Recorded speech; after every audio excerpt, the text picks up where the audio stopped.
پہلا جو تیر لگا ہے وہ یہ لگا ہے، اس کے بعد پھر آگے سارا واقعہ بنتا ہے. تو یہ اللہ کی کتاب سے روگردانی ہے. پتہ ہی کوئی نہیں ہے کس کا کلام ہے، کس کا کلام ہے اور کیا کلام کیا ہے، یہ نہیں پتا کلام کیا ہے. عبداللہ بن مقفع ایک ادیب گزرا ہے، ایرانی فارسی، پھر مسلمان ہو گیا تھا. مسلمان ہونے کا اس کا واقعہ عجیب. اس سے بعض لوگوں نے، غیر مسلموں نے کہا کہ تم اتنے بڑے عربی کے ادیب ہو، تم مسلمانوں کے قرآن کے مقابلے میں ایک کلام تیار کرو. اس نے کہا مجھے 1 سال کا راشن دو، میں تیار کرتا ہوں.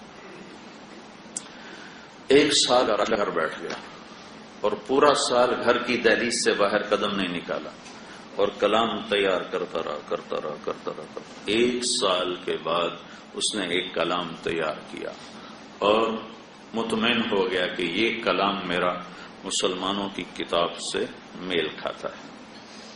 اور اللہ کہہ رہا ہے قُلْ لَا اجْتَمَعَتِ الْإِنسُ وَالْجِنُّ عَلَىٰ أَنْ يَأْتُوا بِمِثْلِ هَٰذَا الْقُرْآنِ لَا يَأْتُونَ بِمِثْلِهِ وَلَوْ كَانَ بَعْضُهُمْ لِبَعْضٍ ظَهِيرًا. کہ میرا تمہیں اعلان ہے، تم انسان جنات سارے اکٹھے ہو جاؤ اور اس قرآن کے مقابلے میں ایک سطر تیار کرو، نہیں کر سکتے. اس نے کہا میں نے کر لیا ہے. اب وہ کر کے نکلا باہر، مطمئن ہو کر باہر نکلا، یوں گلی میں سے گزرا. ایک کھڑکی کھلی ہے، گھر کی کھڑکی کھلی ہوئی ہے اور ایک بچی گلی کی طرف منہ کر کے قرآن کھول کے قرآن پڑھ رہی ہے. یہ عبداللہ گزرا اور یہ بچی کی آواز اس کے کانوں میں پڑی، وَقِيلَ يَا أَرْضُ ابْلِعِي مَاءَكِ وَيَا سَمَاءُ أَقْلِعِي وَغِيضَ الْمَاءُ وَقُضِيَ الْأَمْرُ وَاسْتَوَتْ عَلَى الْجُودِيِّ وَقِيلَ بُعْدًا لِلْقَوْمِ الظَّالِمِينَ. وہی آیت جو میں نے پہلے بتائی. یہ آیت بچی نے تلاوت کی اور ادھر سے عبداللہ گزرا، اس کے کان میں پڑی تو ویسے کانپ اٹھا. میرے تمہارے لیے تو کانپنے کی چیز تھی کہ ہمیں پتہ ہی کوئی نہیں یہ کیا ہے، کیا کہا جا رہا ہے. اور ترجمے میں کوئی خوبی نظر نہیں آتی. اے زمین نگل جا، اے آسمان تھم جا.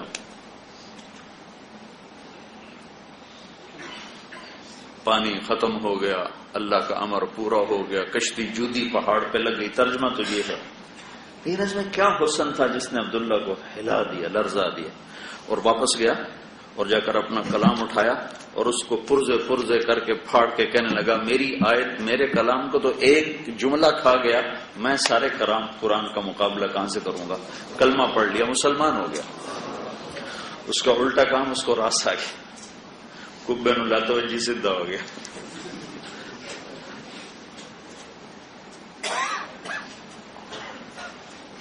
کس پر اترا ہے، کس پر اترا ہے، یہ کس پر اترا ہے اس کا بھی پتہ کوئی، جس پر اترا ہے اس کا بھی پتہ کوئی. یاسین والقرآن الحکیم انک لمن المرسلین. جس کی رسالت پہ اللہ نے قسم اٹھائی ہو، کسی کی رسالت پہ قسم نہیں اٹھائی، اس کی رسالت پہ قسم اٹھائی. جس کی صفائی پیش کرتے ہوئے قسم اٹھائی، کسی کی صفائی پیش کرتے ہوئے اللہ نے قسم نہیں اٹھائی. والنجم اذا ہوا ما ضل صاحبكم وما غوا. جس کے اخلاق پہ اللہ نے قسم اٹھائی ہو، کسی کے اخلاق پہ قسم نہیں اٹھائی. نون والقلم وما يسرون ما انت بنعمت ربك بمجنون وان لك لاجرا غير ممنون وانك لعلى خلق عظيم. مجھے قسم ہے قلم اور اس کی تحریر کہ میرے محبوب تیرے اخلاق بڑے بلند ہیں. والضحى والليل اذا سجى. ایک ترجمہ جو ساری تفسیروں میں ہے، مجھے قسم ہے روشن دن کی اور تاریک رات کی، تیرے رب نے تمہیں نہیں چھوڑانا، تم پہ ناراض ہے. امام راضی نے 2 ترجمے اور کیے ہیں. والضحى مجھے قسم ہے تیرے روشن علم کی. واللیل اذا سجا مجھے قسم ہے تیری ستاری کی چادر کی جس میں تو اپنی امت کے گناہگاروں کو چھپا لیتا ہے. ہمارا کام ستاری ہے، عیب اچھالنا نہیں ہے، عیب اچھالنا نہیں ہے، عیب اچھالنا نہیں ہے. اور ساری امت کا مزاج بن گیا ہے لوگوں کے عیب پکڑنا، اچھالنا، پگڑی اچھالنا اور عیب پکڑنا اور ان کو برا بھلا کہنا. اور جب کوئی کسی کے عیب پر کسی کو حقیر سمجھتا ہے، جب کسی کے عیب پر کوئی کسی کو حقیر سمجھتا ہے اور اسے ذلیل سمجھتا ہے، تو اللہ تعالیٰ قسم اٹھاتا ہے کہ تیری موت سے پہلے تجھے اس عیب میں مبتلا کر کے تمہیں ماروں گا. تو کون ہے میرے بندے کو حقیر سمجھنے والا؟ یہ تو میرا اور اس کا معاملہ ہے، پتہ نہیں کس بات پہ اللہ بخشتا. دل دریا سمندروں ڈوبے کون دلاں دیاں جانے ہو، وچے بیڑے وچے جڑے وچے ونج مہانے ہو. اندر کی باتیں ہیں، پتہ نہیں کون سی ادا اللہ کو پسند اور چل معاف کیا. اور میں مارا جاؤں کہ تو نے اس کو برا کیوں کہا تھا، اسے برا کیوں سمجھا تھا.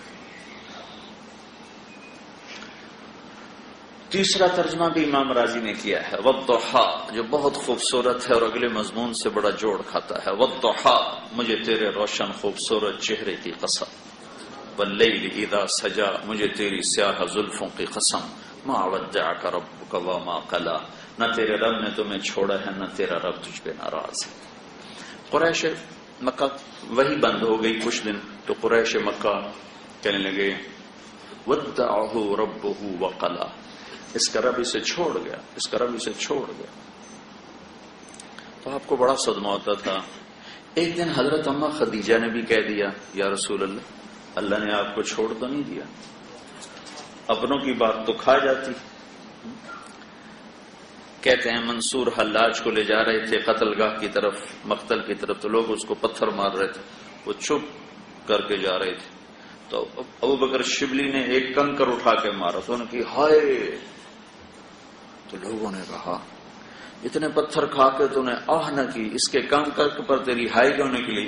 کہا تم جانتے نہیں ہو، یہ جانتا ہے. تم مجھے جانتے نہیں ہو، تم سے کیا گلا، یہ تو مجھے جانتا ہے. تو اب بھی تو کھا جاتی.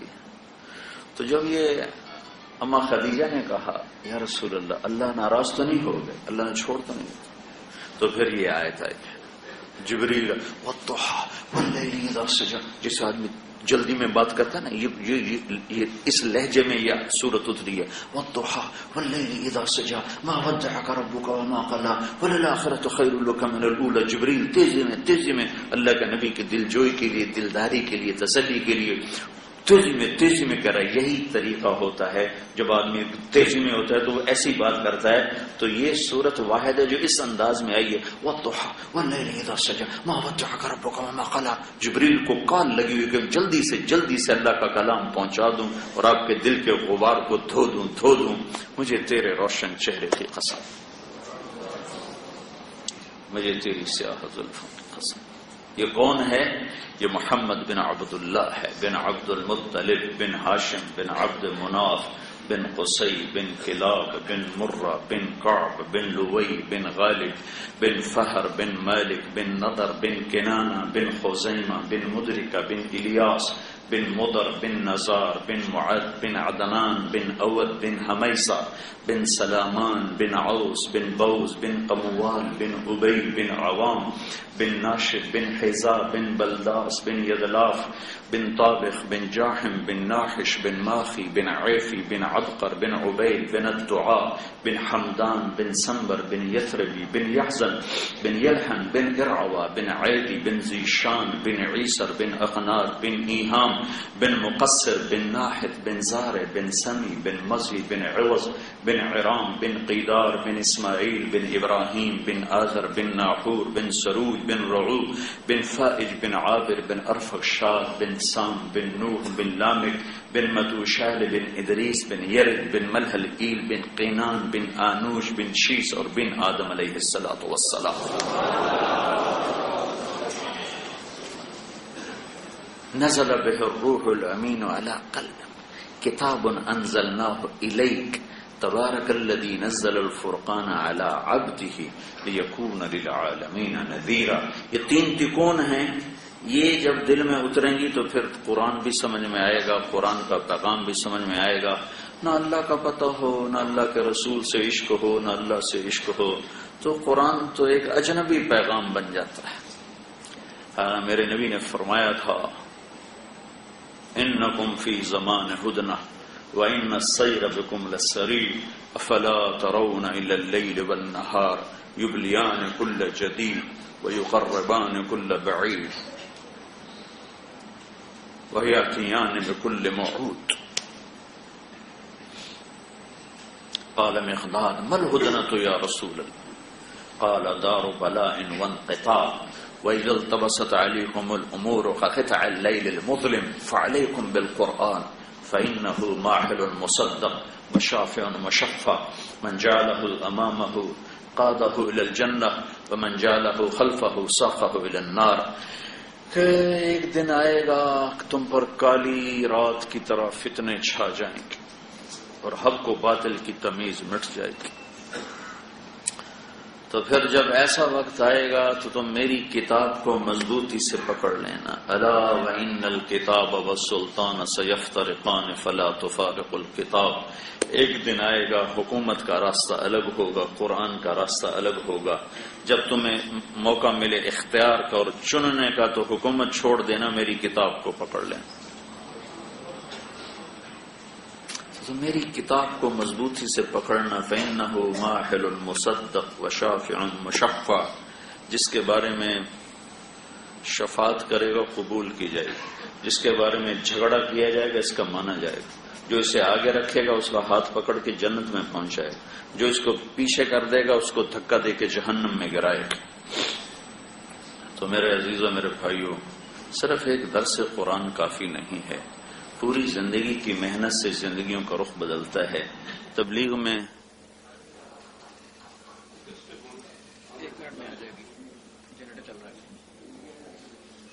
میرا اسٹیمنا بھی ختم ہو چکا.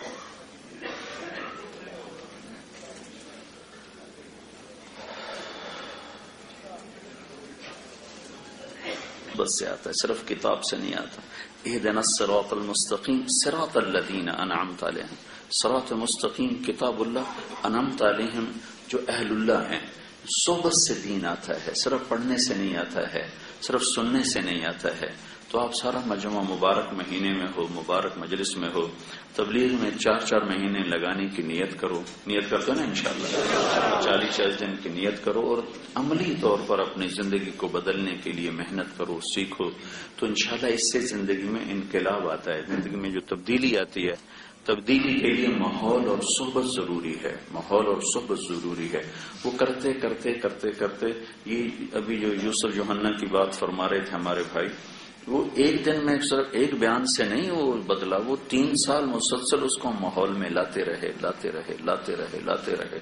تو اللہ نے آہستہ آہستہ آہستہ آہستہ اس کا دل پلٹ دیا اور وہ اللہ کے فضل و کرم سے اوروں کو دعوت دینے والا. جنید جمشید ناچنے والا، گانے والا، اسٹیج پہ ناچنے والا، لڑکیوں کے ساتھ ناچنا. 6 سال اس کے پیچھے ہم پھرے. وہ یہاں جب لاہور میں، پنجاب میں جہاں کہیں گانے آتا تھا تو ہم وہاں پہنچ جاتے تھے.